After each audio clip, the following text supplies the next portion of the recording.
Bienvenidos a otra edición de Momento Learner.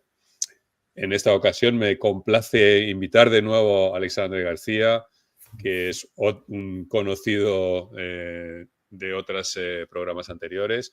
Sí. Alexandre es miembro de Red, MMT, miembro de la Junta Directiva también, por cierto, y también es fundador, ¿no?, y militante del Partido Soberanía y Trabajo. Lleva un interesante canal en YouTube, ¿no?, de análisis sobre cuestiones de la Unión Europea, de que no se suelen abordar en otros foros, en una perspectiva que, bueno, crítica con la Unión Europea y que realmente pues, se sale de lo que normalmente encontramos en redes sociales. Y bueno, además, pues profesionalmente trabaja en el campo de los seguros médicos, sobre todo seguros de viaje, ¿no? Y bueno, lo he invitado porque hace poco Alexandre me comentaba que había estado leyendo una obra que para nosotros, desde diría, para la mayoría de los miembros de Red MMT, es de referencia. Es un libro de un economista australiano llamado Bill Mitchell. Es un economista de la Universidad de Newcastle, que es además un prolífico, digamos, blogger. Tiene un interesantísimo blogger que yo recomiendo visitar. Es quizás el mejor blog de actualidad económica que te puedes encontrar, tanto por su, digamos, la honestidad brutal con la que él mismo se expresa y digamos, lo incisivo que llega a ser, como por la relevancia que tienen sus contenidos y como evidentemente fuente de conocimiento de la teoría monetaria moderna, por supuesto también, ¿no? Bill Mitchell ha estado además en un par de ocasiones en España y bueno, pues conoce nuestro país y conoce bien la Unión Europea y conoce bien la zona euro. De hecho, ha estado invitado en el Parlamento Europeo, estudió su tesis doctoral, si no me equivoco, en el Reino Unido, así que conoce muy bien también la realidad política del Reino Unido, a donde viaja con frecuencia. Y además ahora, como ya hecho biográfico peculiar o interesante, digamos, está en Japón como profesor en una universidad de Kobe, en la Universidad de Kobe, donde, bueno, pues se dedica a enseñar teoría monetaria moderna, ya como profesor emérito, evidentemente, pero también a conocer la realidad japonesa y está también dando, digamos, aportaciones muy interesantes sobre esa economía tan peculiar y tan mal comprendida, ¿no? Y se dicen muchas tonterías sobre Japón y Bill Mitchell se encarga de devolvernos a la realidad de una sociedad que realmente, bueno, pues tiene como todas sus luces y sus sombras, pero que realmente es bastante exitosa en muchos campos y realmente también, como él dice siempre, es una especie de campo de pruebas de muchos postulados de la TMM. Entonces, bueno, sin más preámbulos, quiero empezar a hablar de este libro. Vais a ver en la parte de la esquina superior, vais a ver la foto de Bill Mitchell. Y bueno, el libro lo tienes ahí en la mano, ¿no? Yo también lo tengo aquí. Se ve un poco mal porque tengo ahí mira, se ve mejor si me lo pongo delante, sí, ¿no? Aquí se ve mejor. Ahí se ve mucho mejor. Pero desde luego, bueno, os lo voy a poner también aquí en la esquina superior, la portada en la edición española. Hay una edición británica, o perdón, inglesa o en inglés, que es la original. El título original es Eurozone Dystopia. Y el título en español, pues es La distopía del euro. Tiene un subtítulo, Pensamiento gregario y negación de la realidad. Y este concepto del pensamiento gregario o groupthink es crítico también en la digamos, crítica que hace Bill Mitchell al mainstream, ¿no? Entonces, bueno, sin más preámbulos, yo creo que vamos a tener un formato de diálogo, de conversación, porque ambos hemos leído la obra. Yo, de hecho, he de decir que participé en la traducción de algunos capítulos al castellano hace ya algunos años, o sea que algo mío hay allí, poco, pero algo mío hay allí. Y bueno, conozco la obra porque la he leído dos veces, una vez en inglés y otra vez en castellano, y realmente es una obra de referencia. Es un libro denso, o sea, es un libro bastante denso. Tiene la versión en castellano, tiene casi, bueno, 565 páginas, o sea que no es un libro para leerlo en 2 tardes, es un libro de referencia por su erudición, ¿no? Entonces, bueno, Alexandre, si quieres, no sé si te parece bien, empieza compartiendo con la audiencia qué es lo que te llamó más la atención de este libro, qué es lo que te llevó a leerlo y qué es lo que te llamó más la atención. Si quieres, empezamos como unas pinceladas básicas, ¿no? Bueno, pues en primer lugar, gracias por traerme aquí de nuevo. Siempre es bienvenido ese tipo de coloquios, de debates, tal, para darle vida a la asociación. Sí, entonces yo leí, me propuse, bueno, el primer gran libro que me propuse leer sobre teoría monetaria moderna, de los clásicos que hay, todavía no he leído, por ejemplo, a Warren Mosler o a Randall Wright, pero eso está previsto, era La distopía del euro. Y además te dice una cosa, la intención inicial no era tanto aprender sobre teoría monetaria moderna, que también se aprende, aunque lo que ahí describe Bill Mitchell yo ya lo conocía en cuanto a teoría monetaria moderna básica. Pero sí, luego sobre un montón de otras cuestiones de economía en general, eso ahí sí que he aprendido muchísimo. Pero la intención no era esa, la intención era ver si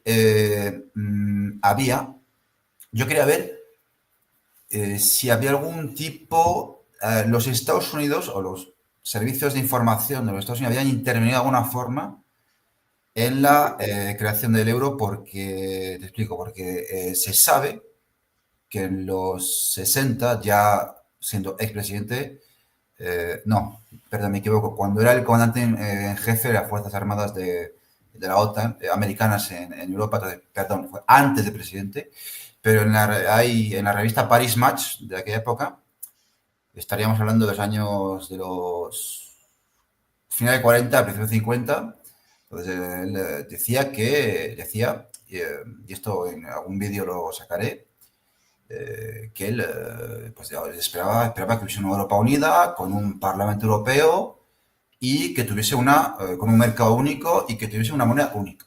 Eso lo dice Eisenhower en la revista Paris Match. Claro, entonces, luego hay una prueba de que los Estados Unidos siguen interviniendo para crearla. No tanto, o sea, pero yo quería ver si encontraba algo. Y de hecho encontré algo. No, Bueno, de hecho que la Unión Europea es una creación impulsada desde los Estados Unidos, sí. victoriosos después de la Segunda Guerra Mundial, ¿no? Junto con la Unión de Repúblicas Socialistas Soviéticas, ¿no? Está claro que fueron las dos potencias ganadoras de la Segunda Guerra Mundial. Es evidente que ellos decidieron organizar Europa como ellos entendían que debía organizarse. Como bando tenían ocupada Alemania y Francia y Reino Unido estaban claramente en deuda con Estados Unidos porque les habían salvado de alguna forma de la Alemania nazi y al mismo tiempo estaban estableciendo, digamos, esa barrera frente al expansionismo soviético, ¿no? Que evidentemente se detuvo en Alemania, ¿no? Porque el ejército soviético llegó hasta Berlín y ocupó toda la parte oriental de Alemania y podía haber seguido, ¿no? Si no había los acuerdos de Yalta. O sea que realmente Estados Unidos tenía la sartén por el mango y todo el mundo sabe que la Comunidad Económica Europea, yo creo que está más que documentado que la Comunidad Económica Europea es un proyecto impulsado desde los Estados Unidos, ¿no? No hay ninguna duda. Sí, en mi canal, aparte de los vídeos, que estoy haciendo una serie de vídeos que se llaman Los orígenes ocultos de la Unión Europea, aunque luego abarcaré épocas que ya más a los orígenes ocultos, pero lo he demostrado con fuentes documentales. ¿Vale? Que no hay tanto sobre si han movido hilos para la creación del euro. Bueno, no creo que sea, no es el tema central, ¿no? De lo que vamos a abordar hoy, pero sí que confieso que era la intención mía en un primer momento y en más encontré algo.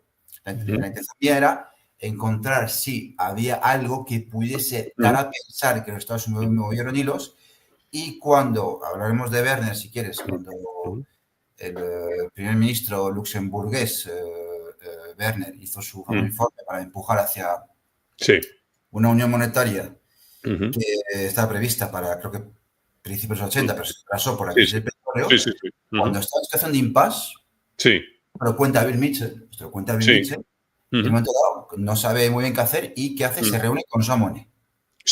ujú, Y si algo sabemos, es que ujú, si tú hablas con Jean Monnet, estás hablando con los Estados Unidos. O sea, esto ujú, es así, Pepinado. ujú, Ahora bien, luego, para completar la primera pregunta que hiciste, bueno, el libro es una broma monumental de, sí, con las notas, son 560 y pico, pero de texto, me acuerdo perfectamente porque entrevisté aquí sí, al editor Carlos García Hernández, son sí, 561 páginas, es una gran obra, sí, sí.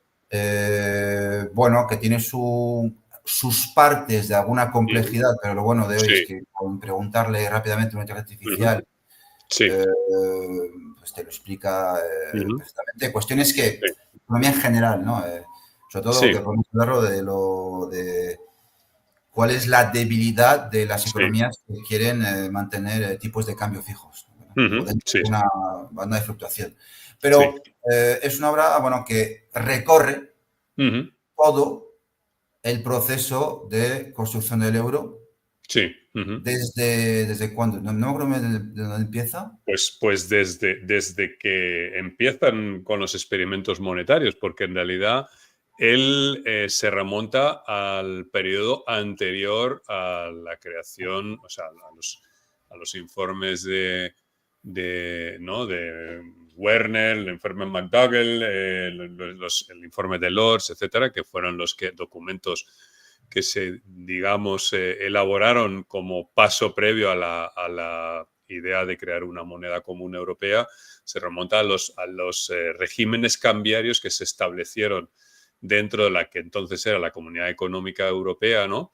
Que era básicamente, bueno, pues una situación en la que bueno, pues se cayó el régimen monetario de Bretton Woods en el año 71, que era un régimen de tipos de cambio fijo internacional que bueno, se había diseñado en la posguerra, ¿no? En la famosa conferencia de Bretton Woods.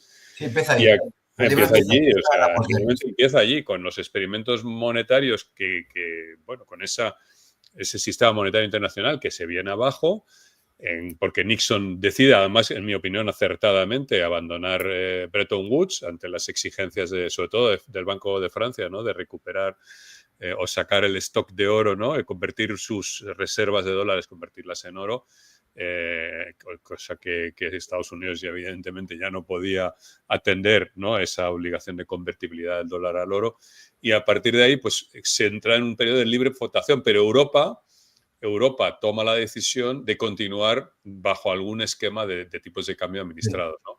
Y efectivamente empiezan pues con el sistema monetario europeo, la serpiente dentro del túnel y fundamentalmente, bueno, hay un análisis de por qué Europa, a diferencia de otras economías como Japón o Nueva Zelanda o los propios Estados Unidos o Canadá, que deciden ir a un régimen de libre flotación, que desde la teoría monetaria moderna explicamos que es el régimen monetario o cambiario que maximiza el espacio fiscal disponible para el gobierno, Europa decide anclarse a un sistema de tipos de cambio administrados semifijo o rígido, ¿no? Donde hay unas bandas de flotación de tipos de cambio cruzados entre todos los países miembros de la Comunidad Económica Europea, ¿no? Ahí es donde se remonta, ¿no? Sí, empieza la posguerra, empieza a Sí, explicarte sí, sí. Ujú. cómo se construyó el Sí, sistema de, bueno, sí, los sistemas monetarios sí, financieros sí, bancarios a partir de Bretton Woods, bueno, sí. pues Ujú, con el dólar como moneda de reserva, ¿no? Para el ujú. comercio internacional. Sí, Pero luego, bueno, explica por qué se cae el sí, régimen de Bretton Woods, que por cierto es una cosa que había previsto sí, este señor. sí, sí. Este señor lo había previsto. Es decir, Ujú, decía, en cuanto exijamos, él lo decía, que había... No, él decía, de gol, porque eso, por los que no se ujú, acuerdan, si no, los que no han visto el último vídeo, soy de ideología más bien golista, ujú. de gol, que era un firme, o sea, Sí, defensor del patrón oro. sí, Así sí, decía que sí, a Bretton Woods había que pues, tumbarlo y hacer otro sistema. sí, sí, sí, Decía, si exigimos que todos los dólares que tenemos se cambien por oro, pues los Estados Unidos se quedan sin oro, ¿no? sí. Luego efectivamente, te explica por qué se hunde este régimen. Ujú, Efectivamente, sí. de hecho, él menciona que la Francia de Gaulle, tiene una parte de culpa de eso. Ujú, Luego, efectivamente, se adentra pues en el ujú, proceso de creación del euro, pues empieza sí. el informe Werner, Ujú, luego la serpiente monetaria europea en los 80, ujú, muy interesante porque se ujú. explica por qué, Sí. pues, por ejemplo, otra vez para hablar de Francia, explica por Mm. qué, bueno, es que claro, son 531 páginas, hay tantas cosas, Sí, sí, pero explica por qué el Partido Socialista francés, bueno, o sea, la izquierda en general, lo que se llama sí. el programa común de izquierda en Francia, cuando gana las elecciones presidenciales del 81, no se puede cumplir por las exigencias europeas, ¿no? Sí, sí, sí. Luego pasa por encima de Maastricht y luego el libro se prolonga hasta la crisis financiera global, eh, Sí. que de forma, bueno, es verdad que me extienda, pero es que eh, es verdad que cita a muchos Mm, miembros del establishment europeo mm, que no la vieron venir, ujú, y yo, o sea, te digo yo, que yo siendo un chaval ujú, militante, de eso era el Partido Comunista de España, marxista-leninista, que yo leyendo el propio periódico de mi partido, ujú, mi micropartido, ujú, ya se citaba al FMI, que el FMI ya decía se viene una crisis ujú, que puede ser más gorda que el 29. ujú, Y los dirigentes europeos actuaron como si nada, ¿no? sí. Como Negación que... de la realidad, que es el subtítulo de la obra, ¿no? O sea, pensamiento gregario, ¿no? Pensamiento grupal o groupthink, por una parte, ¿no? Que es una crítica que le hace Bill Mitchell a los economistas neoclásicos, ¿no? Mainstream, ¿no? Que están prisioneros de un pensamiento gregario, ¿no? Que impide cualquier progreso de la disciplina económica, ¿no? Y se instalan, digamos, en una realidad paralela donde, bueno, pues a pesar de que la economía neoclásica fue incapaz de gestionar esa crisis y encima la negaron y no fueron capaces de preverla, y aún así no son capaces de aprender de ella para rectificar efectivamente, o sea, es el tema de la negación de la realidad y del pensamiento gregario es recurrente en la obra, ¿no? Sí, sí, efectivamente, pues Mm, o sea, no supieron anticiparla, aunque había indicios mm, más que eso de que esta crisis financiera global iba a ocurrir. sí, Eh, y bueno, luego, también a ver si lo podemos comentar después. sí.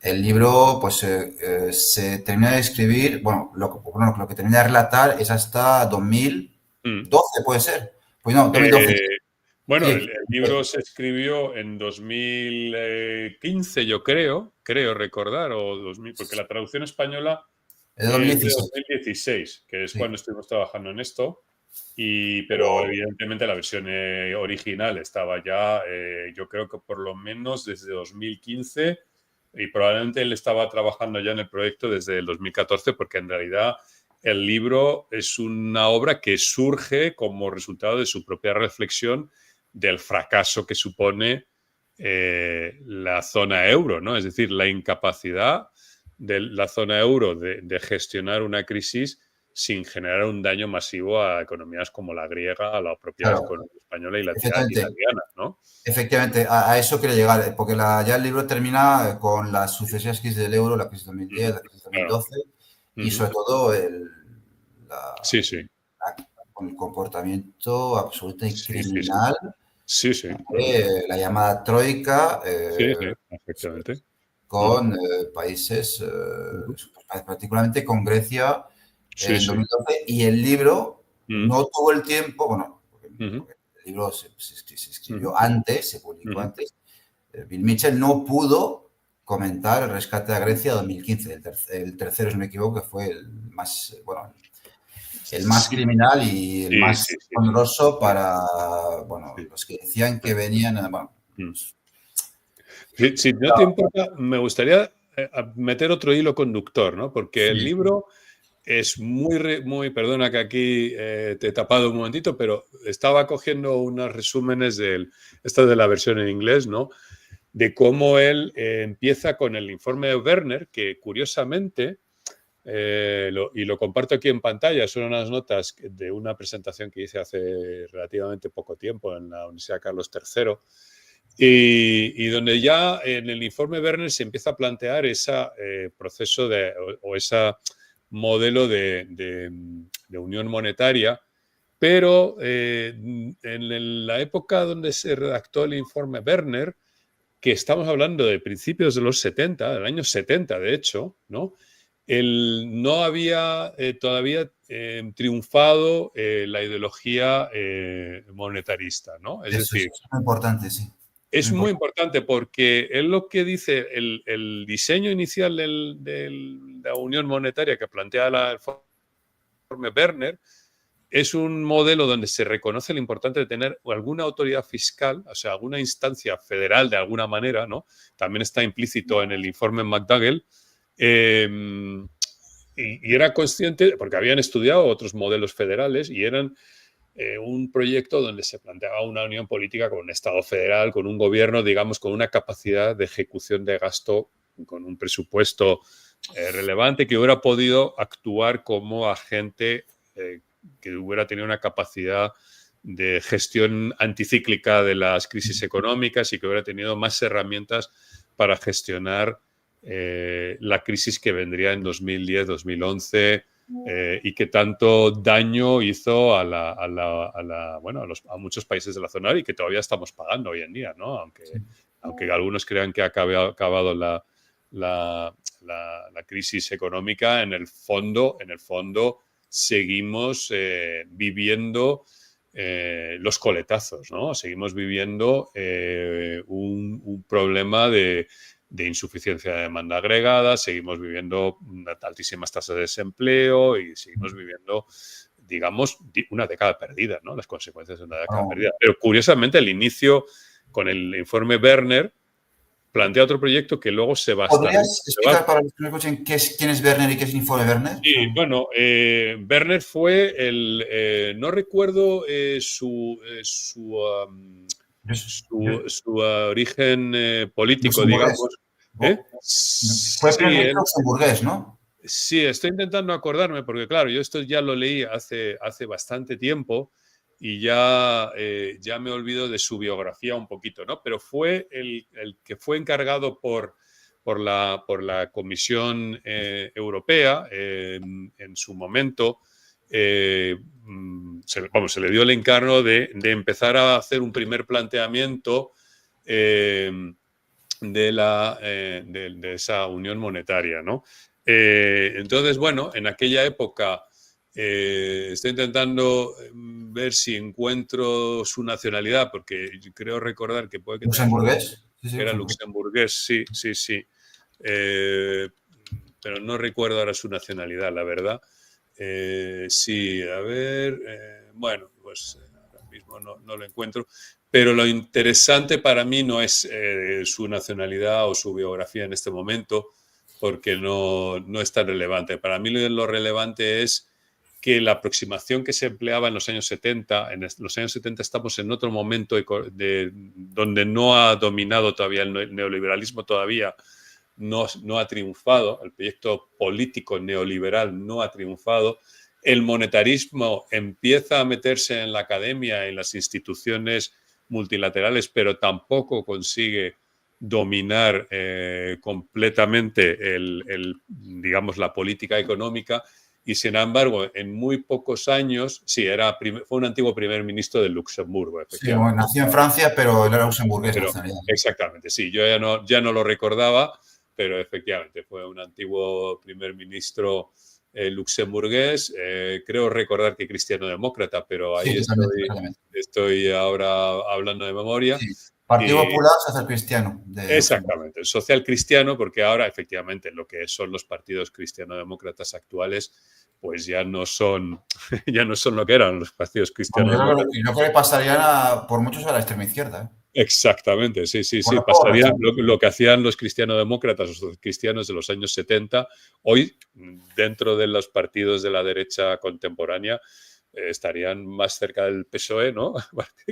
O incluso el PSOE estaría a la derecha de ellos. Yo ¿no? creo que sí, O sea, hay un... Y por eso digo que esto es uno de los hilos conductores, ese cambio ideológico que se produce entre los 70 y los 80 es determinante a la hora de cómo se configura, y eso se ve a continuación en los posteriores informes que se fueron elaborando y encargados de la Comisión Europea, que son el informe Delors, sobre todo. El informe Delors ya claramente se hace bajo que es el que lleva al final al Tratado de Maastricht, ¿no? Junto con otros documentos. Realmente el libro es muy erudito, o sea que realmente es muy recomendable para aprender o conocer cómo se llega a este diseño, pero entre el informe Werner del año 70 y el informe Delors del año 89, que ya es el que define digamos, el modelo monetario europeo, ¿no?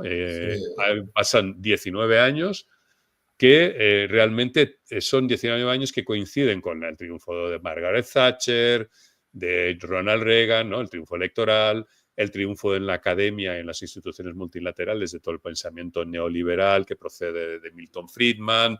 Eso lo mencionas. Exactamente. Menciona cómo se importa eso de Chicago a Europa. Eso es, ¿no? Entonces, ese es otro hilo conductor, ese cambio ideológico conduce a esta modelo de unión monetaria europea, que luego, si quieres, lo escribimos un poquito en sus principales características. Yo, después de presentar más o menos de qué trata el libro, luego los últimos capítulos, eso quisiera también mencionarlo antes de seguir, los últimos capítulos ya son como ya una iniciación, o sea, a la teoría monetaria moderna y a unas propuestas estrella que es de trabajo garantizado. Lo único que el editor de la edición española, que es Carlos Hernández, decidió plantearlo como si esto era ajedrez, ¿no? Empezando por el final, colocando esos capítulos al principio y luego el resto después con el permiso de... Un poco como Rayuela, ¿no? La novela de Cortázar, ¿no? Lo puedes leer de una manera o lo puedes leer de otra manera, ¿no? Y entonces puso los capítulos que en la versión original en inglés estaban al final, los puso al principio. Eso fue un cambio que se hizo en la edición española, efectivamente. Pues efectivamente, sí. Así con el acuerdo del autor se decidió hacer así la edición española y ahora ya sí que puedes abordar pues, lo que es... mencionaba, bueno, el presidente gregario, luego quiero hacer un apunte sobre esto porque es súper importante, porque lo de presidente gregario... No, bueno, si quieres hazlo ahora. Pero es que para que no se me vaya el santo al cielo, quisiera hablar de lo que has comentado del triunfo del monetarismo. Entonces, claro, él dice que es muy interesante, sobre todo desde el punto de vista histórico, porque ahí se ve como la economía es una disciplina que se intercruza con la historia, con la geopolítica, ¿de acuerdo? Realmente no ha habido una armonía entre países europeos. Es decir, ha habido una oposición entre tres grandes naciones, España federal, Francia y el Reino Unido, oposición, bueno, sobre todo de Inglaterra y Francia contra Alemania federal, lo cual confirma que realmente no es que haya un dúo franco-alemán que actuasen como si fueran primos hermanos, sino que más bien hay una unidad en la oposición, mejor dicho. De hecho, para emplear un término de Gustavo Bueno, unidad en tanto que biocenosis, ¿no? Sí. Y él dice que claro, es un proceso irreversible, es como un motor que activa su propio movimiento, que lleva de forma irremediable hacia la moneda única, pero sí que hay realmente una hermandad, una connivencia entre los países europeos, ¿de acuerdo? Entonces, ¿qué pasa? Vaya. Que no había una connivencia de intereses, que no había una hermandad entre los países. Entonces, retomamos de ahí. Entonces,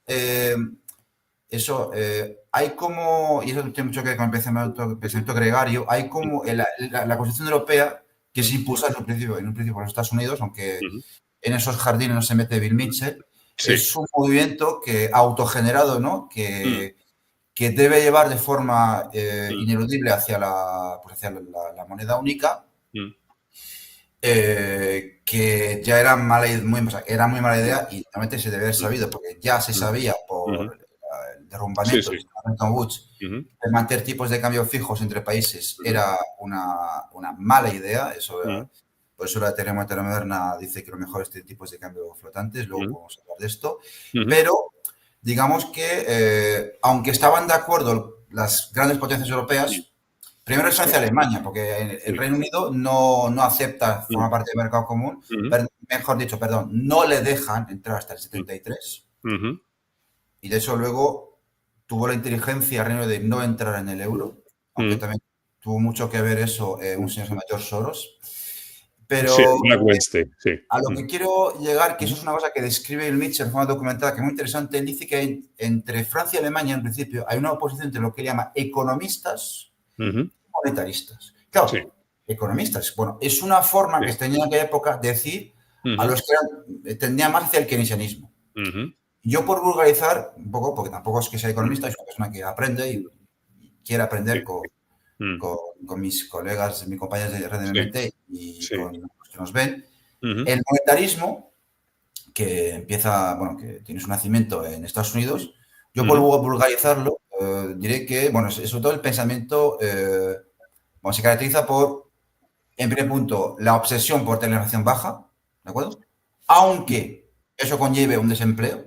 Efectivamente, sí. Sí, la tasa de interés de desempleo, perdón, la tasa de desempleo natural, ¿no? La teoría de la tasa de desempleo natural, que es un elemento del monetarismo. Non-accelerating inflation rate unemployment. Sí, exactamente. Sí, eso es el primero.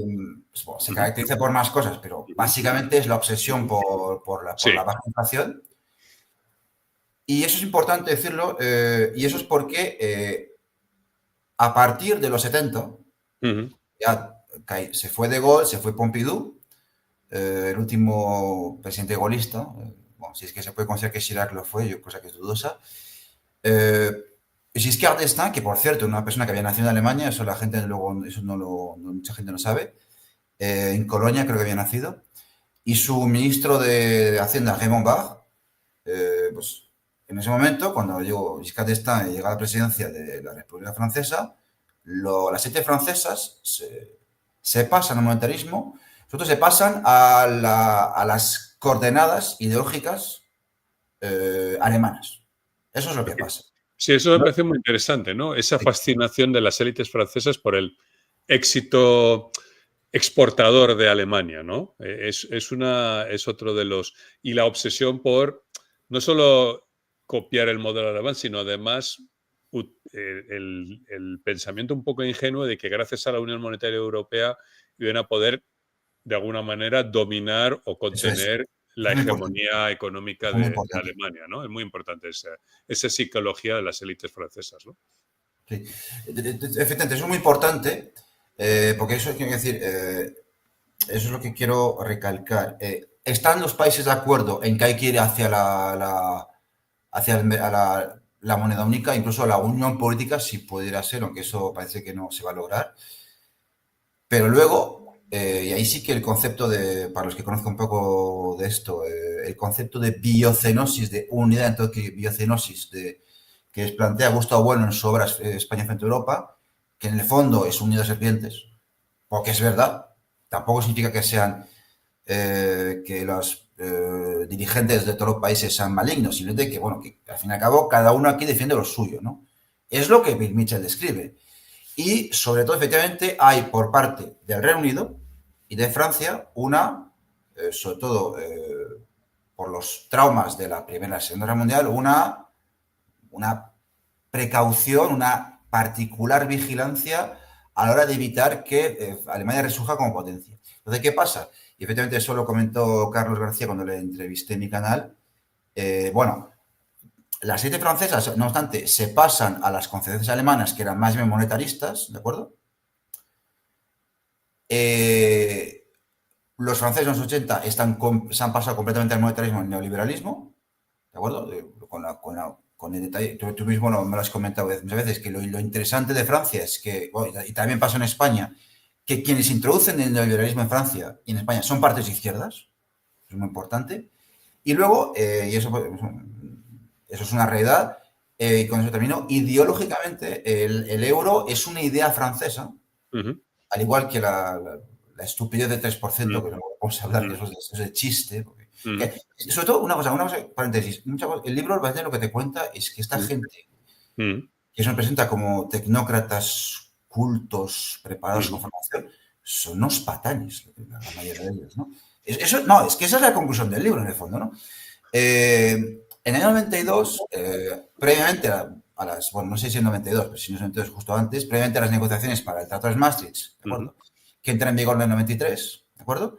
Ujú, Eh, eh, Mitterrand, el presidente francés Mitterrand volvió de una reunión con Helmut Kohl, el canciller alemán, porque ujú, eso es una cosa que hay que recalcar. Los alemanes no estaban particularmente interesados en la creación del euro, porque justo venían de la reunificación, ya estaban pues, tratando de que haya una moneda única en las dos Alemanias reunificadas, ¿no? ujú, Y aunque Bill Mitchell eso en concreto no lo menciona, pero es verdad que Mitterrand salió de esa reunión con Helmut ujú. Kohl diciendo: he clavado las manos de Alemania sobre la mesa del euro. ¿Qué quiere decir eso? Quiere decir que con la creación de una moneda única, digamos que se iba a forzar de una forma que la zona euro se convierte en una zona monetaria óptima y se iba a forzar que Alemania fuera solidaria con los demás países, que es un poco lo que tú comentaste, que era un poco la idea original del informe de Werner. Y con eso sí que termino. Previamente a eso, ya mucho antes, ya en los años 80 mínimo, las élites de Alemania Federal, no Alemania del Este, lógicamente, porque está bajo la órbita soviética, y eso yo creo que eso es uno de los grandes tesis fuertes del libro, que explican la situación en la cual hemos llegado hoy, es que, y no tanto Alemania, es todo el Bundesbank, es todo las élites que dirigen el Bundesbanco Central de Alemania, de la República Federal Alemana, dicen: ok, ¿queréis ir hacia eso? No hay problema, pero a condición de que aquí mando yo. Y esto es eso es un poco, yo creo que la tesis fuerte se puede sintetizar desde el libro. No sé si estás de acuerdo con eso. Yo creo que sí, o sea, y además encaja con ese tránsito ideológico que se produce en aquella época, porque Alemania tenía una tradición económica o de pensamiento económica propia que se llama ordoliberalismo, Exacto. ¿no? Que no se nos olvide, y es una ideología también, porque las escuelas de pensamiento económico realmente son ideologías, ¿no? En su mayor parte, y el ordoliberalismo bueno, viene de ideas que ya se remontan sobre todo a la posguerra, ¿no? Pero que ya venían de antes de la guerra mundial, que combinan una visión del rigor fiscal, ¿no? De la austeridad, ¿no? La necesidad de equilibrar los impuestos con el gasto, ¿no? Y eso es obsesivo en Alemania. De Sí, hecho, está sí, en su constitución o en sí. el desarrollo Ah, es orgánico. monetarismo. El monetarismo es eso. Sí, es un elemento que luego está también en el monetarismo.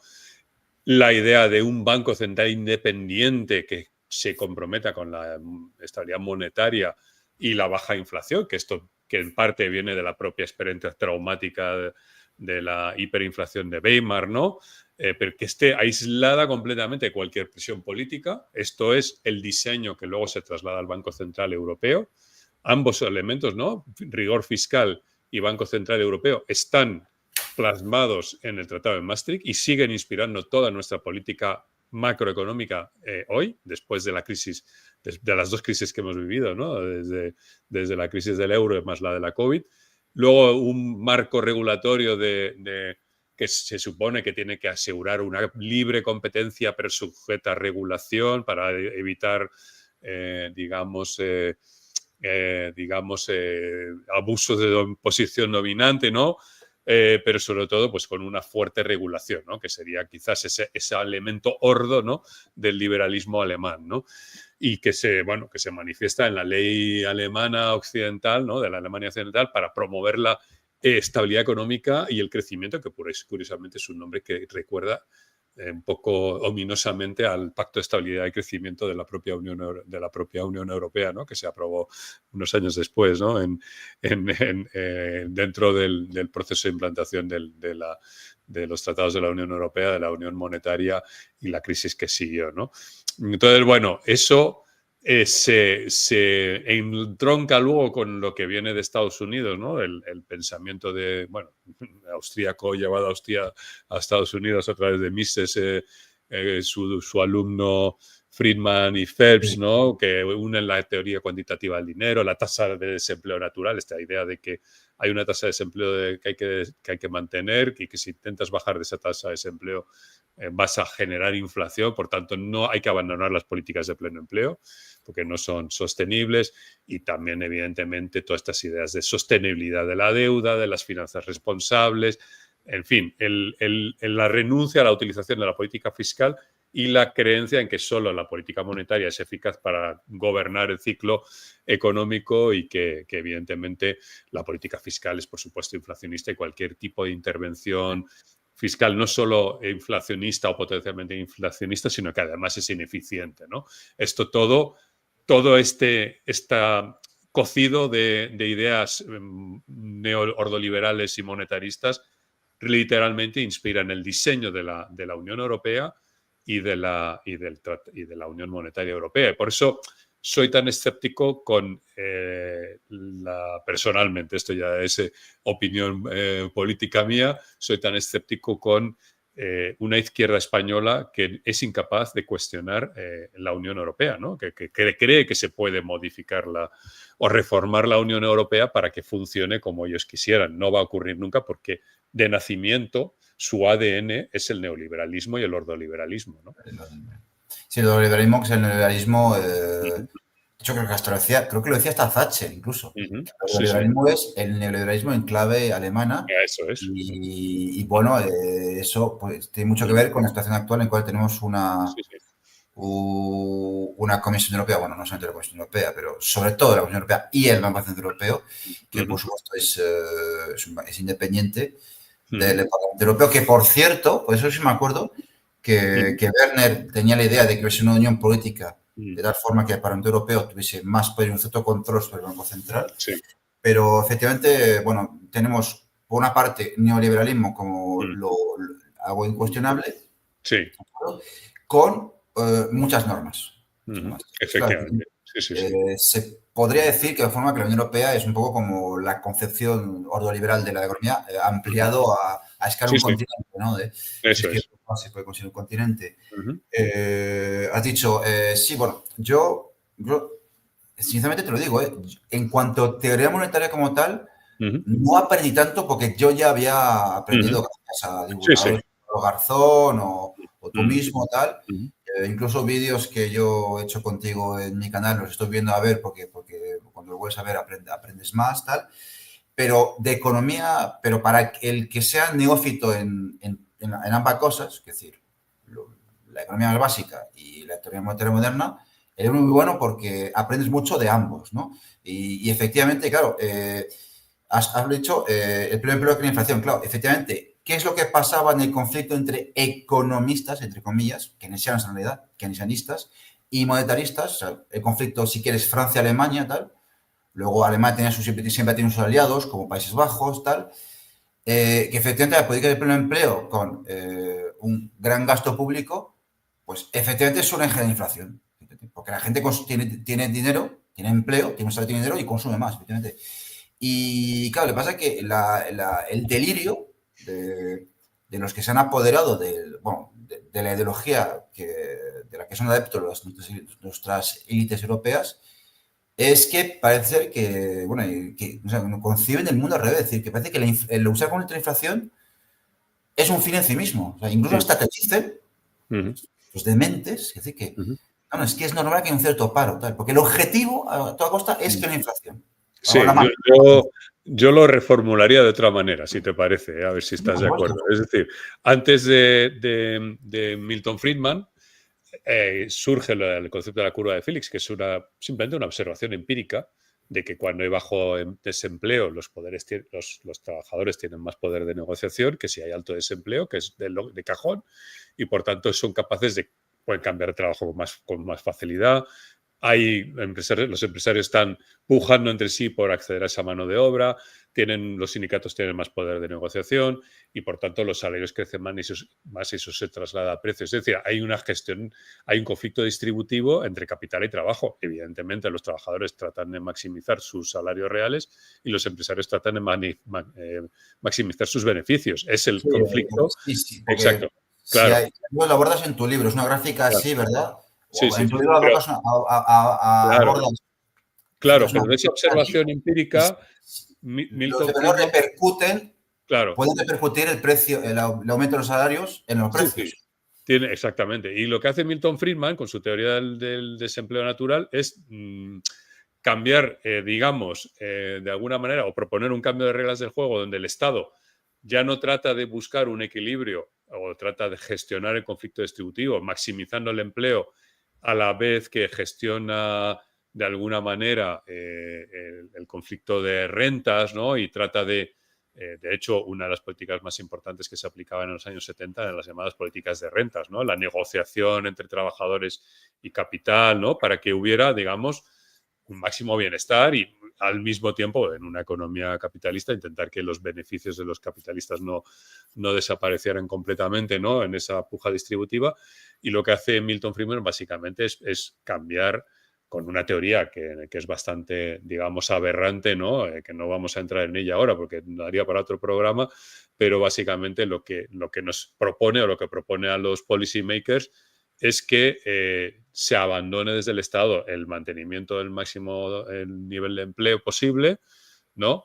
Y, en definitiva, inclinar completamente la balanza, es decir, privar a los trabajadores de todo poder o capacidad de negociación y entregarle todo el poder, o el Estado de alguna manera se pone a favor del capital. Es decir, desde los años 80 lo que observamos es un desacoplamiento entre crecimiento de salarios y crecimiento de productividad, ¿no? La productividad sigue creciendo, pero los salarios se mantienen prácticamente planos en términos reales, ¿no? En términos de ajustados por poder adquisitivo. Eso ha sido consecuencia no de un accidente ni de ningún evento misterioso, simplemente es la consecuencia de una serie de políticas macroeconómicas que, bueno, pues inclinan la balanza en la puja distributiva a favor del capital y en contra de los trabajadores, ¿no? Básicamente, con la justificación ideológica que aporta Milton Friedman y que se incorpora a los tratados de Maastricht, ¿no? Sí, claro, aunque nuestra parte, eso nos aleja un poco de la temática del libro.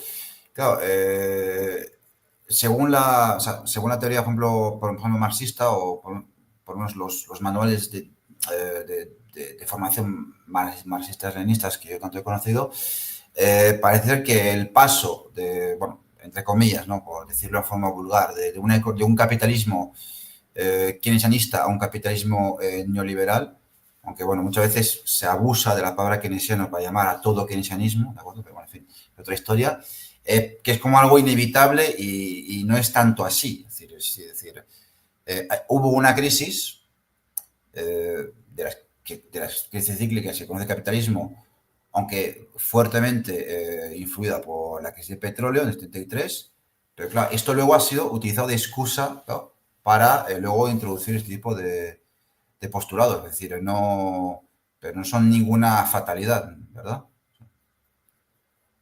El micro no estoy oye. Decía que efectivamente, es que había muteado, efectivamente no es una fatalidad, no es un accidente, es una consecuencia de políticas, efectivamente. Sí, sí. Sí. Y bueno, pues pensamiento gregario. Claro, ahora mismo no tengo la definición exacta, que él pone la definición de pensamiento gregario en el libro, no tengo la definición exacta delante de los ojos, pero sí que me acuerdo que es, digamos, que es la tendencia cuando hay un grupo de personas que persigue un objetivo y ese objetivo, el perseguirlo, se convierte en dogma de fe, ¿de acuerdo? O sea, de hecho, aunque le pueda irritar a algunos, si queréis, la concepción de comunismo que tenía China bajo Mao Zedong, por ejemplo, ¿de acuerdo? O incluso lo que se conoce como la constitución del comunismo en la Unión Soviética, aunque pueda irritar a algunos, pues lo siento, es que no soy comunista, ¿qué se va a hacer? No es perfecto. Pero en la Unión Europea se produce algo parecido, efectivamente, que es, hay un objetivo que hay que perseguir, sí o sí, que es bueno, es pues la Europa federal, por decirlo de una forma resumida, y si se ve que ese objetivo genera o bien más desventajas que ventajas o es loable pero tiene contratiempos, digamos que el pensamiento gregario es la presión que ejerce el grupo, ¿de acuerdo? Y en ese sentido, cuando hablo de grupo, hablo de países europeos. En el recogimiento hay -6, luego 9, luego creo que, bueno, no me acuerdo bien, 9, luego creo que 10, 12, sí. Hasta los 27 que somos hoy, no 28 desde que se fue el Reino Unido. que es lo que en francés se llama la presión de los pares, que es un mecanismo psicológico infernal, y eso es el pensamiento gregario, mediante el cual, si uno ve que surgen contratiempos, ¿de acuerdo?, que se pueden solventar a condición de retrasar el proceso o paralizarlo, ¿de acuerdo? O si se ve que al final que los objetivos que se perseguían, pues no, o sea, el objetivo no es tan loable, que no da buenos resultados, pues claro, lo normal en ese momento es tú decir, bueno, hacer lo que dicen los chinos, por ejemplo, con Deng Xiaoping, decir, oigan, vamos a emancipar la mente, bueno, porque en el año 78 Deng Xiaoping en China pronuncia un discurso que se llama emancipar la mente y no sé qué más, tal, donde se atrevió a cuestionar el dogma de base, ¿de acuerdo? Aquí no se cuestiona porque hay una presión de los pares, un pensamiento que es un pensamiento gregario, en el cual debe prevalecer la unidad del grupo, ¿de acuerdo?, frente al hecho de que uno o varios digan, oigan, aquí hay que pararse a reflexionar porque esto no funciona. O sea, eso es el pensamiento gregario.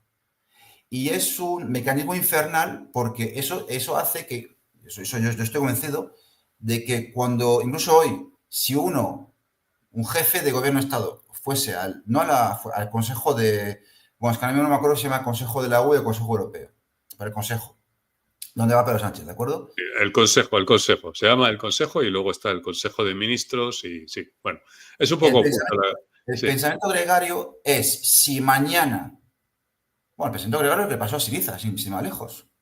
Eso lo ha conseguido. Ese es el ejemplo perfecto. Señor Tsipras iba al consejo y decía, miren, es que yo no estoy de acuerdo con esto porque para los griegos, y no solamente para los griegos, pero sobre todo para los griegos, porque yo hablo en número griegos, ocurre esto, esto y esto, y aparte, o sea, decir, vuestras recetas no funcionan, básicamente. Ni siquiera no nos ayudan a devolver la deuda y con un crecimiento sostenible. La presión de los pares hace que da lugar a ese pensamiento gregario, en el cual al final, es decir, si tú compras que debe haber un proceso hacia una norma federal, ¿de acuerdo? Si hay lugar a que no se pueda cuestionar el dogma de base, pues ahí se produce lo que Bill Mitchell llama un pensamiento gregario, que al final vas a acabar inclinándote ante tus pares por la presión que ejercen, porque lo más importante, ¿de acuerdo?, es la unidad del grupo, ¿de acuerdo?, aunque sea a costa de no resolver los problemas que afectan al grupo. No sé si me explico. No sé si lo he explicado, pero eso, y además creo que eso De Gaulle en los 80 lo había empezado a ver, que era un mecanismo infernal para atrapar a los países europeos para que al final pues no tuviesen, digamos, libertad de movimiento frente a ciertas élites euroatlánticas. No sé si... Pensemos un poco en clave actual, ¿no? El Banco Central Europeo sube los tipos de interés en respuesta a la crisis de precios o la subida de precios que se produce tras digamos, la pandemia, ¿no? Hay incluso estudios del propio Banco Central Europeo que explican que ese proceso de subida de precios no se debe a la cantidad de dinero ni a fenómenos monetarios, que es la teoría convencional, sino que se debe a los cuellos de botella logísticos que se habían generado entre la propia pandemia, la dificultad de acceder a los chips, ¿no?, que se fabricaban en Asia, los atascos en los puertos, ¿no?, que incluso hubo unas imágenes de barcos esperando para entrar en puerto y descargar su mercancía de varias semanas porque no había capacidad para descargar esos barcos cuando se reabrieron los mercados después de la pandemia, la crisis energética desencadenada en parte por la propia guerra de Ucrania, etcétera. Era evidente que había una situación, un shock de oferta que había provocado una subida de los precios. Y aún así, a pesar de que el propio Banco Central o estudiosos del Banco Central entienden el fenómeno inflacionario, aún así deciden subir los tipos de interés, a pesar de que, bueno, hoy mismo estaba leyendo un abstract de una publicación que a ver si tengo tiempo de leer y que ha publicado o que ha compartido un compañero de la asociación, ¿no?, y que es un paper esto, Patrick Iman y Tigran Pogosyan, me perdona porque no soy capaz de pronunciar ese nombre, no sé de qué país es, donde ellos mismos dicen que hay hallazgos empíricos que demuestran que aquellos bancos que utilizaron herramientas dirigidas, ¿no? O sea, bancos centrales que utilizaron herramientas dirigidas a luchar contra la inflación, es decir, subir los tipos de interés, fundamentalmente, no tuvieron mejores resultados que aquellos bancos centrales que no lo hicieron. Por estoy pensando en el Banco Central de Japón. El Banco Central de Japón no subió los tipos de interés. El Banco Central Europeo sigue con los tipos de interés elevados.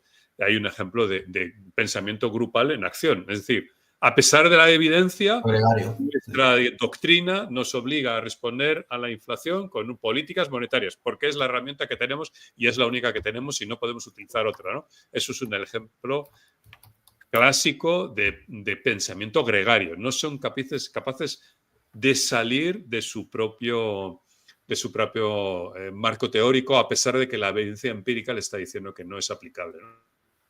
Sí, yo estoy viendo la definición en Wikipedia y la definición es: el comportamiento gregario describe cómo los individuos de un grupo determinado pueden actuar juntos sin una dirección planificada. Bueno, esa es la definición no peyorativa, pero una definición más peyorativa que me da la IA es la tendencia de los individuos a seguir a la multitud y adoptar las mismas ideas o comportamientos que otros. Claro, porque es que claro, lo que tú dices es que el propio, o sea, gente del establishment europeo era consciente que las decisiones del Banco Central Europeo no iban a dar los resultados esperados. Eso es lo que... Dentro del propio Banco Central Europeo hay un servicio de estudios y hay gente que hace informes que no sé si se leerán o son relevantes para ellos, pero está claro que al final manda la ortodoxia. O sea, luego tienes pues, a Christine Lagarde, que no tiene mucho conocimiento, pero está también ahí el señor Rato, perdón, ¿cómo se llamaba este exministro? El exministro español de Economía y Hacienda bajo Mariano Rajoy. Luis de Guindos, Luis de Guindos, sí, Guindos, sí, Luis de Guindos, están ahí en el Banco Central Europeo, obviamente son gente sin demasiado conocimiento de banca central, pero luego, evidentemente, esos informes no tienen ningún impacto, no se los leen.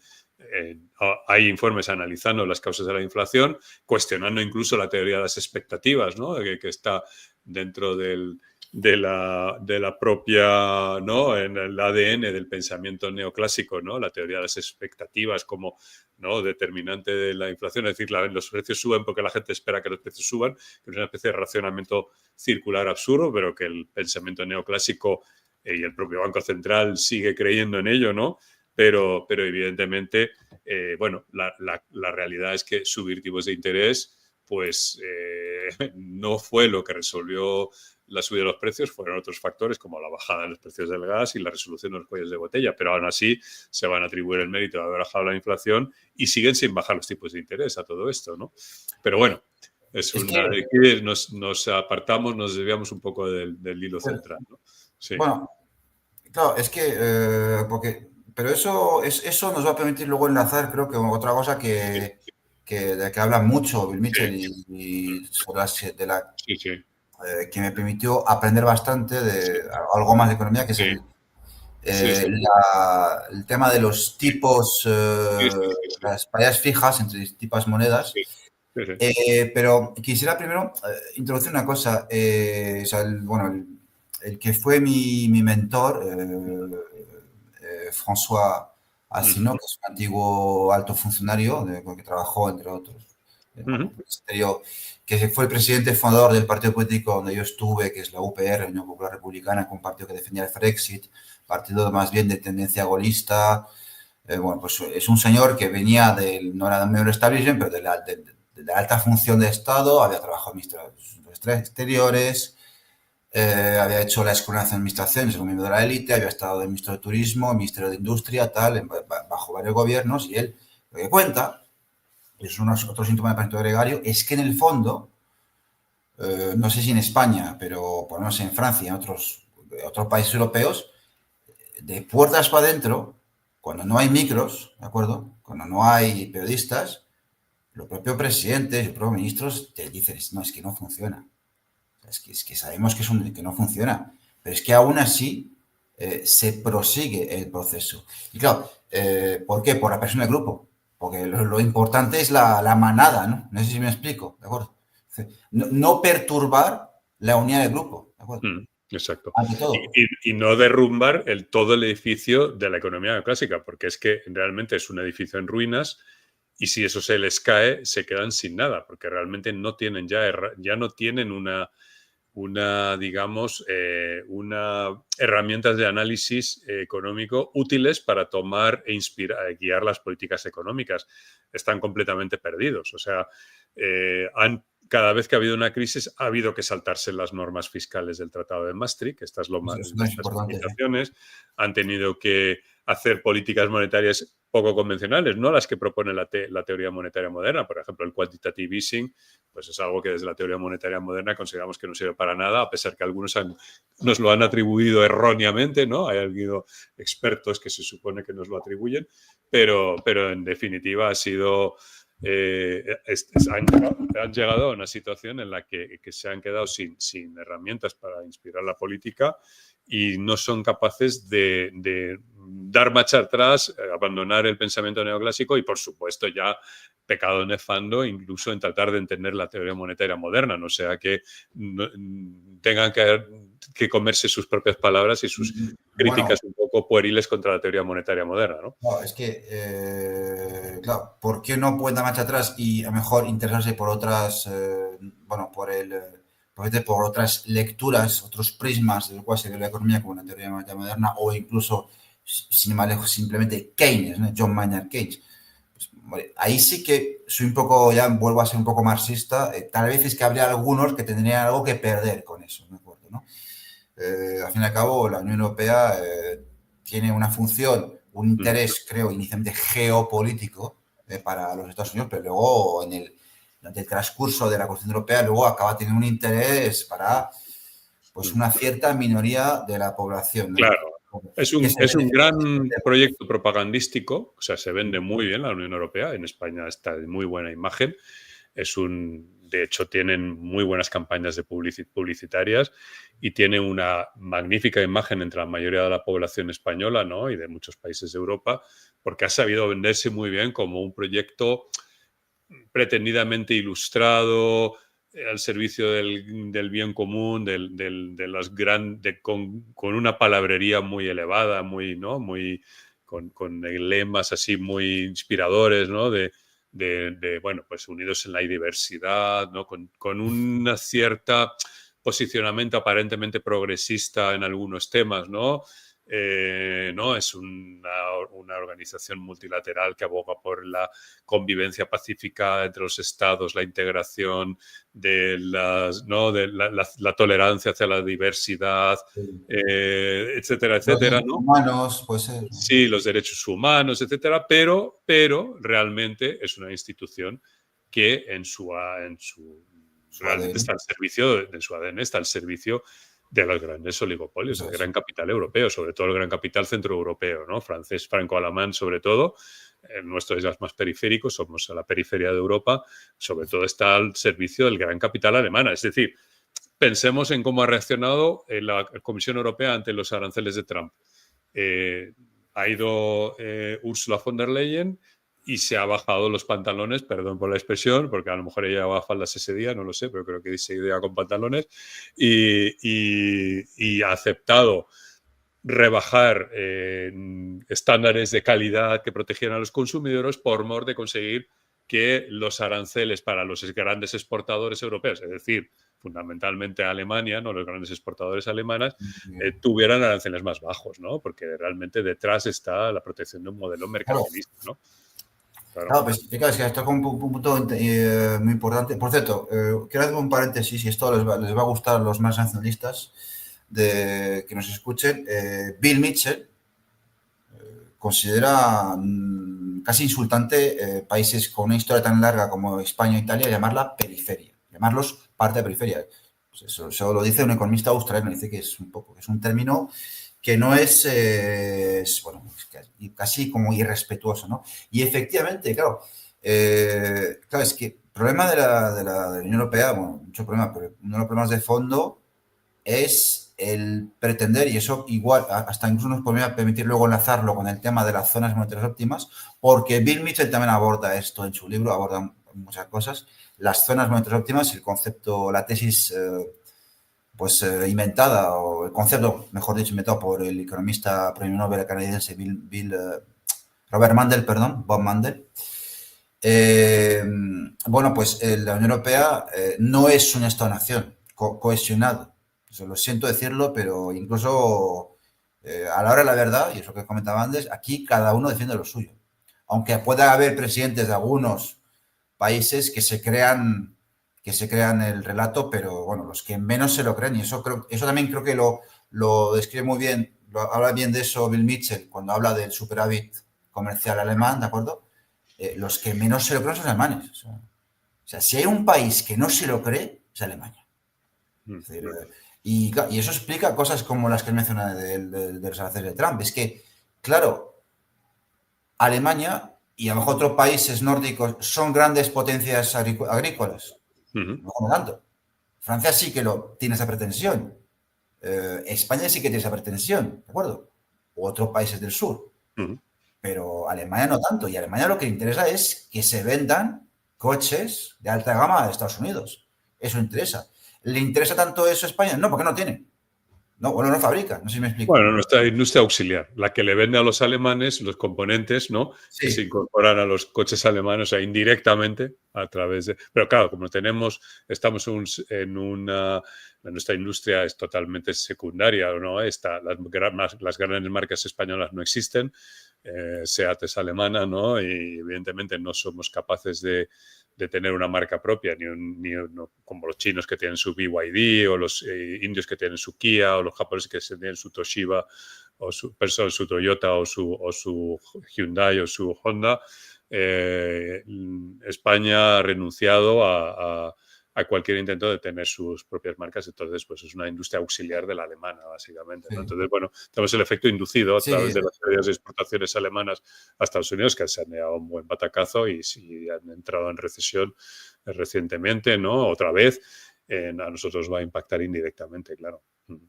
Y claro, efectivamente, y bueno, y como comentaba antes, pues al fin y al cabo, bueno, es un nido de víboras. O sea, al final aquí cada país defiende lo suyo, aunque es verdad que sí que Alemania tiene, digamos, una especie de estados satélites que son aliados, que muchas veces dicen en nombre de Alemania lo que Alemania no se atreve a decir. Muchas veces hablo pienso en Austria, pienso en Países Bajos sobre todo, Dinamarca posiblemente.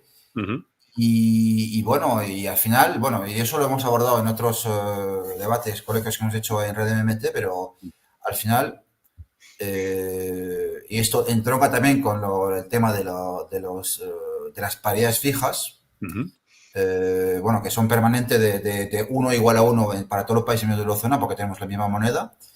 Pero bueno, el euro, una especie de marco devaluado, ¿no?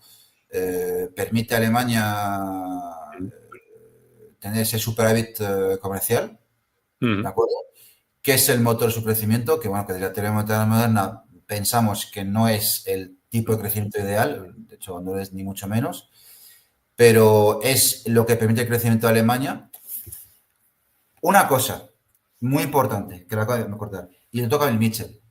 No estoy de acuerdo con los que dicen, por ejemplo, los movimientos soberanistas franceses, con los que yo he roto completamente, que el éxito de Alemania se debe a que fabrica coches de alta gama Mercedes, Audi.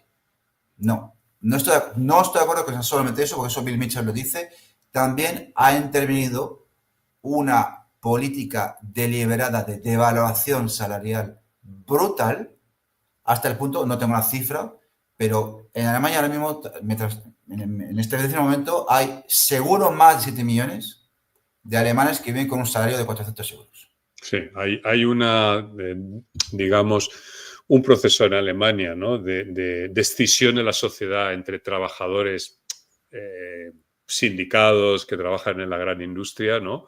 Con condiciones laborales dignas, y una masa de trabajadores empobrecidos, depauperados, con salarios mínimos o incluso desempleados, ¿no? O sea, hay una creciente desigualdad en Alemania y eso es un modelo en el que se basa esta economía mercantilista alemana que se ha impuesto al resto de Europa, ¿no? Para salir de esa crisis, ¿no? Me gustaría, por no alargar mucho más el programa, porque ya creo que tenemos bastante grabado, ¿no? Pero más de una hora, de hecho, de grabación, me gustaría un poco ir concluyendo, ¿no? Y concluir con dos cosas, con dos comentarios. Uno, la explicación de la crisis del euro, por qué la zona euro entra en crisis, y segundo, las soluciones que propone Bill Mitchell, que son tres. Entonces, si quieres abordar tú primero por qué la zona euro entra en crisis y qué consecuencias tiene las propuestas que propuso la Comisión Europea, ¿no? Y la Unión Europea, el famoso, la troika, la intervención de la economía griega, los mecanismos del sistema, el mecanismo de rescate que implantó la Unión Europea. No sé si quieres elaborar un poco sobre eso. Y luego acabamos con las soluciones que proponía Bill Mitchell dentro de su propio libro, ¿no? Pues sí, a ver, con lo que sé hasta ahora de economía moderna, el problema es la no capacidad para los países miembros de la eurozona de aplicar pues una cosa un término que vosotros, o sea, bueno, y el resto de miembros del RMT solíais emplear, pero yo desconocía qué significaba y lo aprendí gracias a Lionel Mitchell, que son políticas anticíclicas. Simplemente políticas fiscales destinadas a contrarrestar los efectos de una crisis. Eso significa, básicamente. ¿De acuerdo? Y claro, el problema es que, bueno, por una parte entra el hecho de querer empujar hacia un modelo de crecimiento como el que hemos mencionado antes de Alemania. Lo que pasa es que, claro, no todos los países pueden hacerlo. De hecho, incluso para los que tal vez pensasen, ¿no?, que Alemania es un modelo de crecimiento y que ¿por qué no hacemos como ellos? Bueno, y eso Mitchell contesta, sí, bueno, es que Alemania tiene un superávit comercial porque los demás países europeos, o muchos de ellos, les compran. Eso también que hay que tenerlo en cuenta, ¿sabes? ¿No? Sí, no todos podemos tener un superávit comercial a la vez. Con cada superávit comercial tiene que haber al menos algún déficit comercial en algún lado. Exacto. Normalmente era Estados Unidos y los demás países de la zona euro, sobre todo los del sur, ¿no? Pero... Y entonces, por una parte está eso, está la pretensión de que tengamos ese modelo, pero claro, países, todos los países de la más periferia, inclusive la propia Francia, tanto que se habla del eje franco-alemán, no pueden, porque porque el euro es una moneda demasiado fuerte para perseguir sus objetivos. Pero es que luego, sobre todo, y en eso se centra Bill Mitchell, es la propia ideología que rige el Banco Central Europeo de austeridad, ¿de acuerdo?, impide que se puedan llevar a cabo ese tipo de políticas anticíclicas, ¿de acuerdo? Que son básicamente pues incrementar el déficit fiscal pues, aplicando el teorema, ¿no?, de Warren Mosler, ¿no? Sí. Yo creo que eso es lo fundamental. Sí. Es decir, claro, ahí sí no te importa que te interrumpa ahí. Lo que ocurre es que el Banco Central Europeo tiene un mandato inaudito en ningún ordenamiento, salvo el alemán, y eso se traslada al Tratado de Maastricht, al Tratado de la Unión Europea. Es el único banco central del mundo que no compra o tenía prohibido por tratado comprar deuda pública emitida por los estados nacionales. Lo tenía prohibido. Luego se saltan la prohibición. En teoría. Pero hasta 2012 no lo hicieron. Este fue el problema, porque claro, de repente lo que hizo ese diseño institucional de la zona euro es que la deuda pública de los países que tenían de repente de repente los mercados, ¿no?, los famosos mercados, ¿no?, se dan cuenta, la deuda griega ya no está denominada en dracmas, está denominada en euros, pero Grecia ya no tiene un banco central. O, uy, España tiene un problema con su sector bancario y va a tener que rescatar sus bancos porque se ha metido una burbuja inmobiliaria y ahora tienen problemas con los préstamos hipotecarios que han dado y que muchos van a ser insolventes, ¿no? Y muchas empresas constructoras están quebrando, ¿no? Y va a tener que entrar el gobierno español a rescatar sus bancos, pero ya no tiene un Banco de España detrás. Claro, todos los bancos nacionales dejaron de dar respaldo a sus deudas públicas, ¿no? A las deudas públicas emitidas por sus estados, y de repente se convirtieron en rehenes de los mercados. Este fue el gran fallo del diseño del euro, en mi opinión, ¿no? El hecho de no contar con un banco central al servicio del Estado, que es lo normal en cualquier otro estado del planeta Tierra. O sea, estamos en un diseño institucional aberrante que procede del ordoliberalismo alemán y que se ha plasmado en la Unión Europea y que, curiosamente, aunque es verdad que luego ya se lo han saltado, siguen sin modificar los tratados de la Unión Europea y siguen bajo la ficción de que el Banco Central solo interviene en el mercado secundario para asegurar la transmisión correcta de la política monetaria, etcétera, etcétera, pero no deja de ser una argucia legal para saltarse lo que técnicamente es una prohibición que está en los tratados, ¿no? Sí, y de hecho, esto, y aparte, incluso en mi canal tenía que hacer algo contigo porque se dice, y de hecho incluso tengo dudas al respecto, se dice que la expansión cuantitativa, mediante la cual, pues efectivamente, no se compra deuda soberana en los mercados primarios para no violar los tratados europeos, pero sí se compra en mercados secundarios. Pero, claro, tú dices que no, esto no se hace con creación monetaria, sino con un canje de activos. ¿De acuerdo?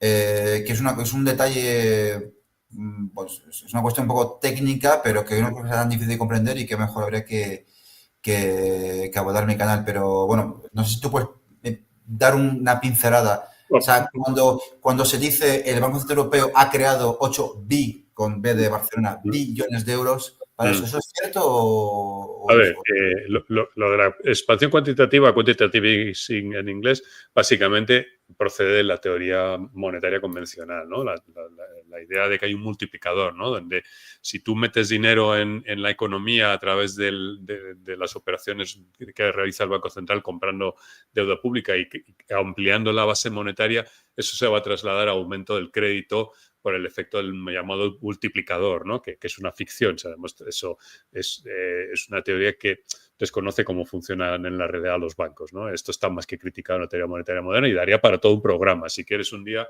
hacemos un programa sobre... De hecho, en la parte final te dice que en cuanto a la creación de dinero bancario, claro, es la demanda la que crea. Claro, es la teoría endógena, ¿no? Dinero fiat, no al revés, no es hay dinero fiat inyecta los bancos y hay más créditos, no, es la demanda de la gente. ¿No es así? Es así, es así. Eso daría para un programa y si quieres, yo estaría encantado de hacerlo y abordarlo y explicarlo con más calma, ¿no? Y también tengo algún vídeo yo de estos, pero que explicando todo esto. Pero en definitiva, lo que hace el Banco Central Europeo, que en realidad no lo hace el Banco Central Europeo, lo hacen los bancos centrales nacionales, el Banco de España, el Banco de Italia, el Banco de Francia, el Deutsche Bank, el Bundesbank, perdón, son los que intervienen comprando en lugar del Banco Central. El Banco Central hace alguna compra, pero la gran parte lo hacen los bancos nacionales.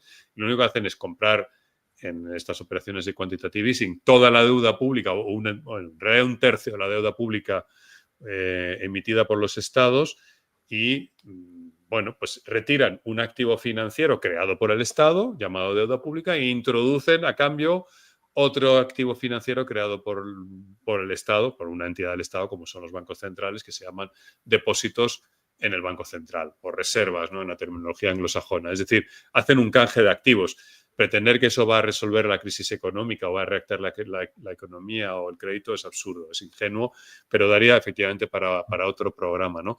Pero bueno, sí, realmente no han creado nuevo dinero, han cambiado, es decir, han cambiado la composición de las carteras del sector privado. Es como si a una persona le cambiaras una cuenta corriente y a cambio le darás un depósito a plazo.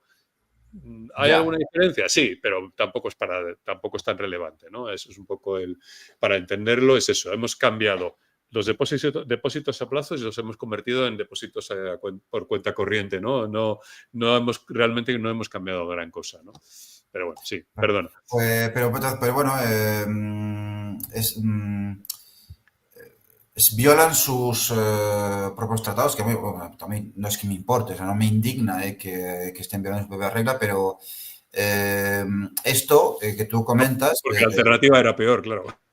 Efectivamente, la alternativa era peor, claro, pero es que no es el único ejemplo de cómo, y eso es lo absurdo de la economía neoliberal, es que, y esto se ha visto en contexto de pandemia, pero evidentemente el libro no habla de pandemia, pero es que en otros contextos que sí que aborda el libro, contextos históricos, muchas veces es como que dicen, en determinados momentos, o sea, la austeridad es muy buena, salvo cuando ocurren las consecuencias catastróficas de la austeridad.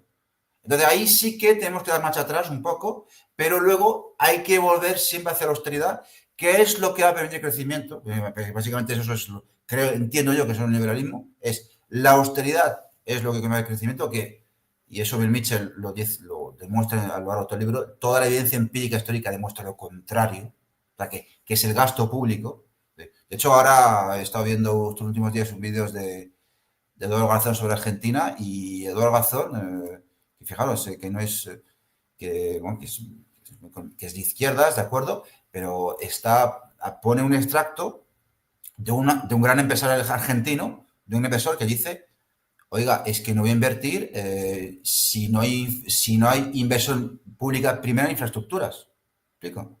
Sí. Es decir, la evidencia empírica histórica demuestra que el crecimiento, o sea, la prosperidad, la creación de riqueza, o sea, es generada por un déficit fiscal o por una inversión pública, ¿de acuerdo? Y ellos te dicen, no, es que la austeridad es lo que funciona, y muchas veces se ven obligados a renegar de sus planteos ideológicos, ¿no crees? Sí, sobre todo en la pandemia no es que más remedio que aceptar. De hecho, aquí el déficit fiscal subió en España espectacularmente, no porque subieran el gasto público, hay que decirlo, no lo subieron apenas. O sea, hicieron aquí la Montero, el gobierno más progresista de la historia de España, ¿no? Aplica una política económica totalmente ortodoxa, y la ministra Montero es absolutamente draconiana en su persecución obsesiva por el equilibrio fiscal y la recaudación. Entonces, tuvo la osadía de posponer la suspensión de las reglas fiscales hasta noviembre del 2020, cuando ya había pasado todo el año, ¿no? O sea, a pesar de que las reglas fiscales las había suspendido el Consejo Europeo ya en abril, pero ella decidió, digamos, agotar todo el tiempo posible sin suspenderla, no convoca al Congreso de los Diputados para suspender las reglas fiscales, y claro, ya en noviembre poco margen quedaba para aplicar políticas de gasto expansivas, ¿no? Lo que pasó es que en España cayó la recaudación. Vamos, fue un batacazo, cayó espectacularmente. Pues cerraste la economía, pues ya, como todos los impuestos se basan en actividad económica, pues cayó la recaudación un 30%. Claro, eso llevó a que el déficit fiscal aumentara. Eso es. Pero no pasó nada, porque ahí, eso es claro, una cosa que aprendí. pero ahí Es una estaba. cosa que aprendí de Bill Mitchell. Claro, Es pero ahí que a estaba el Banco veces de se España. genera un déficit, pero Claro, no porque tú inviertas más, sino porque baja la claro. actividad y se recaudan menos impuestos. Claro, exactamente. Entonces ahí estaba el Banco de España comprando toda la deuda pública y no pasó nada. Hubo un programa especial, el PEP, ¿no? El Pandemic Emergency Purchasing Program, ¿no? El PEP, que prácticamente toda la deuda pública que se emitió, pues la compraron los bancos centrales europeos, ¿no? Entonces, bueno, pues no pasó absolutamente nada. La consecuencia no fue ninguna catástrofe. Tuvimos déficits del 20-30% y no se hundió el mundo, ¿no? Curiosamente, ¿no? Pero bueno, para ir concluyendo, si te parece, vamos a abordar las 3 soluciones que nos propone Bill Mitchell al problema del diseño errado, ¿no? del sistema monetario europeo. No sé si quieres abordarlo tú, y luego, si quieres, yo acoto alguna cosa. Claro, yo no las tengo en mente, pero lo que sí recuerdo es que en esos, claro, realmente en la edición original son los capítulos finales, ¿de acuerdo? Pero en la edición española son los capítulos iniciales, donde aparte de conceptos básicos de teoría metamoderna, él analiza distintos planes de personalidades ya más altereuropeístas, gente tipo Varoufakis, ¿no? Porque aparte estaba de moda el tema del rescate a Grecia, y analiza distintos planes diferentes, ¿no? de solventar la crisis financiera, de permitir que países como Grecia solventen su crisis financiera sin cuestionar la unión monetaria, él está abierto a todas las propuestas que hay, e incluso son múltiples, tienen matices sutiles, pero lo que yo sí recuerdo, y de hecho incluso contrariamente a lo que dicen los autores del prólogo del libro, no es una idea que él repita insistentemente, pero lo dice claramente, es decir, lo mejor para países como Grecia es salir de la Unión Monetaria. Salir de la Unión Monetaria y devolver su deuda en dracmas. No sé. Y luego, por supuesto, ya, y si nos podemos, si fueran si los dirigentes de países tipo Grecia o España, que conociesen la teoría monetaria moderna, pues ya le habla del trabajo garantizado, de por qué es posible con sus ventajas y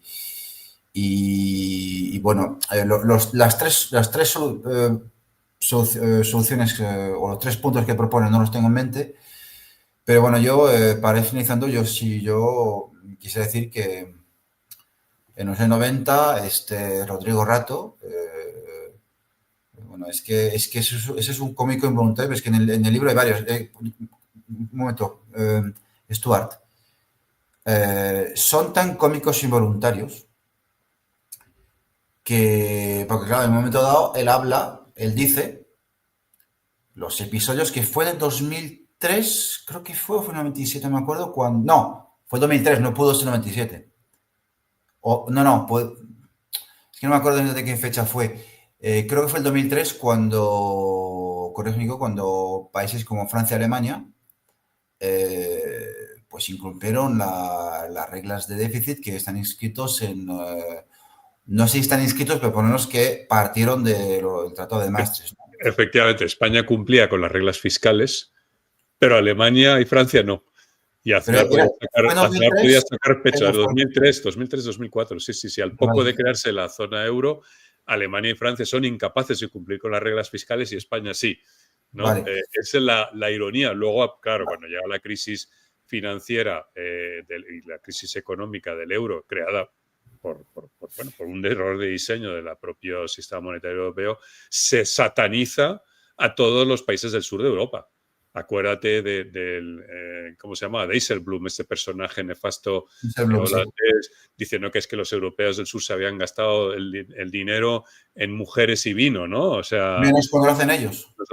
Exactamente, ¿no? O sea, esa superioridad moral del norte de Europa, del centro de Europa, respecto a la periferia europea, que en realidad Bill Mitchell también de alguna forma la aborda, ¿no? Porque él propone otras 2 soluciones, como es la creación de una instancia federal, ¿no? Un gobierno federal capaz de ejercer esas políticas anticíclicas, o que los bancos centrales europeos compren, o sea, hagan todas las operaciones necesarias para garantizar que los estados europeos puedan ejercer esas políticas fiscales anticíclicas que permite, digamos, o darles el espacio fiscal, digamos, para hacer todas esas políticas fiscales expansivas, ¿no?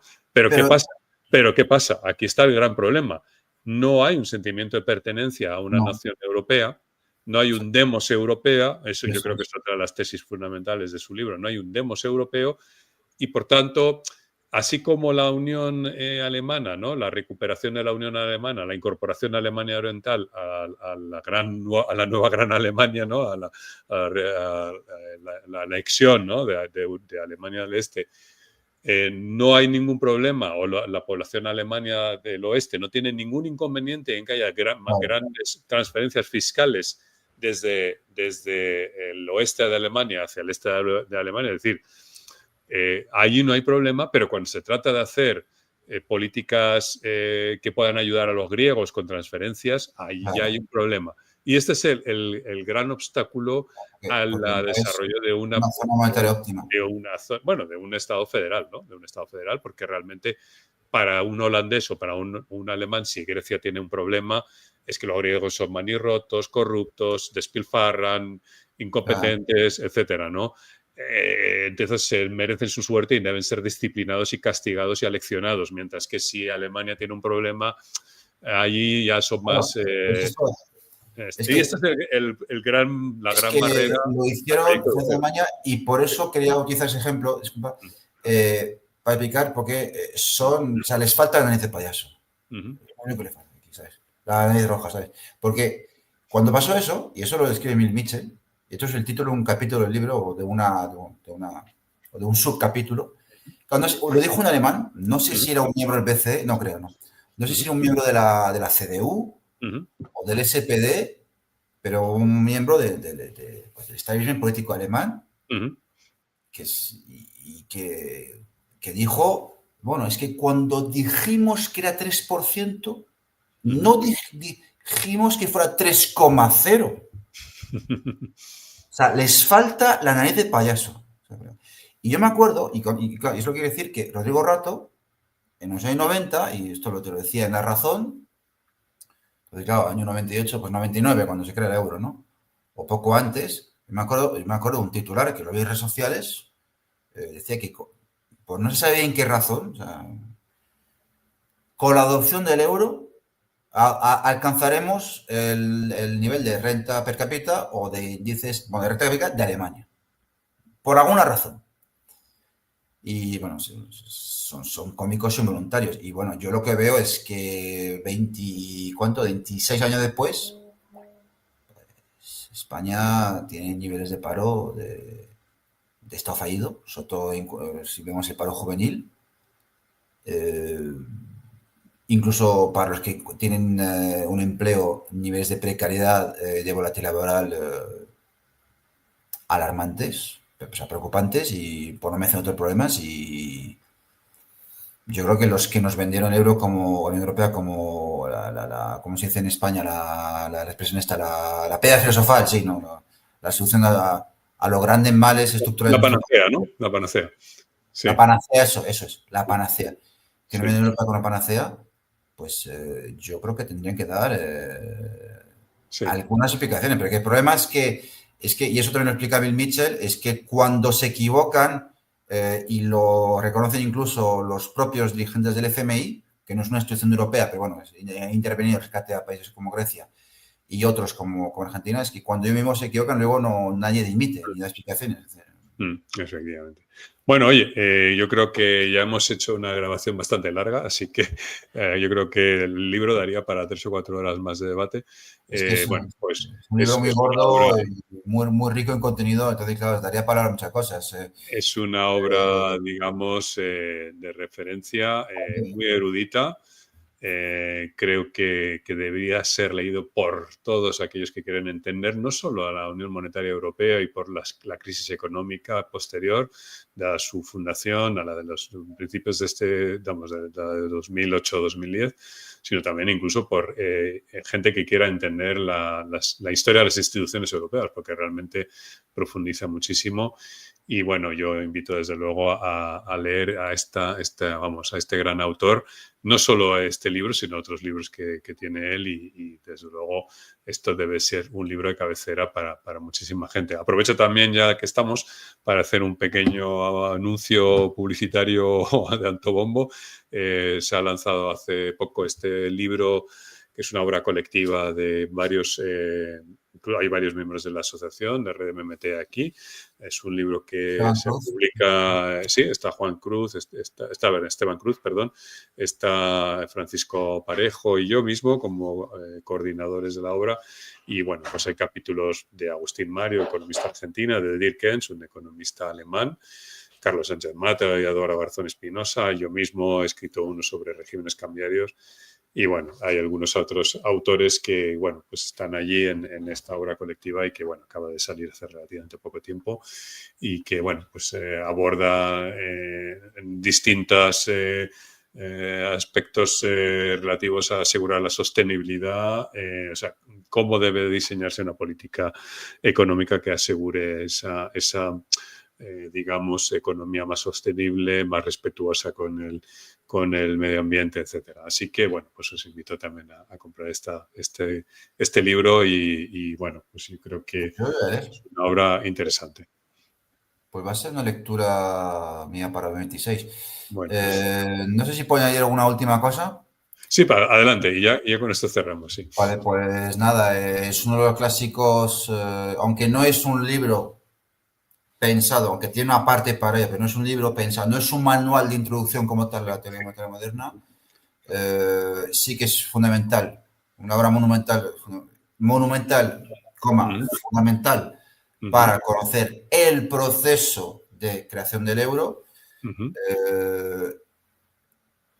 Tiene sus partes técnicas que no son tan complejas de entenderse, a poco que te informes. Incluso hoy es más fácil con las inteligencias artificiales que sinceramente lo explican bastante bien de forma muy sintetizada. No hemos podido abordarlo porque hay tantas cosas que aborda el libro, pero yo, por ejemplo, pero para dar un ejemplo de cómo uno aprende con este libro, yo no entendía, y me falta todavía por entender, pero yo no entendía por qué vosotros, los que sois eruditos de la teoría monetaria moderna, defendéis los regímenes de tipos de cambio flotantes. Y el libro te explica por qué. Porque es que, bueno, pues que si tú tienes una paridad fija, es como, no sé si, bueno, si los entienden ajedrez, pero es como si tú un ajedrez obligas a una pieza a estar pendiente de defender a otra pieza. Entonces, con poco que esa pieza la sobrecargues, vas a hacer que bueno, pues que colapse, que esté sobrecargada y que acabes perdiendo esta pieza o la que defendía, ¿no? Entonces, bueno, esto es un ejemplo y, bueno, es una lectura altamente recomendable porque tiene un interés eso para de divulgación económica e incluso un punto de vista histórico para alguien que sea historiador, o sea, se interesa por las cuestiones históricas relativas a qué es la historia de Europa occidental después de la Segunda Guerra Mundial, pues es una obra monumental. Sí.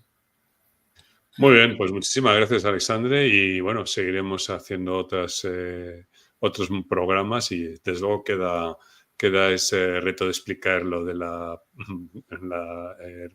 flexibilización cuantitativa, ¿no? Y la política monetaria para otro programa. Explicar por qué si hay regímenes o sea, hay tipos de cambio fijos, también podemos hablar de tipos de cambio. Van a encontrarte un punto débil. Exacto. Al cual atacarte, cosa que entiendo yo que no pasa tanto con regímenes de tipos de cambio flotantes. Exactamente. Muy bien, pues muchísimas gracias. Hasta la próxima entonces. Hasta la próxima.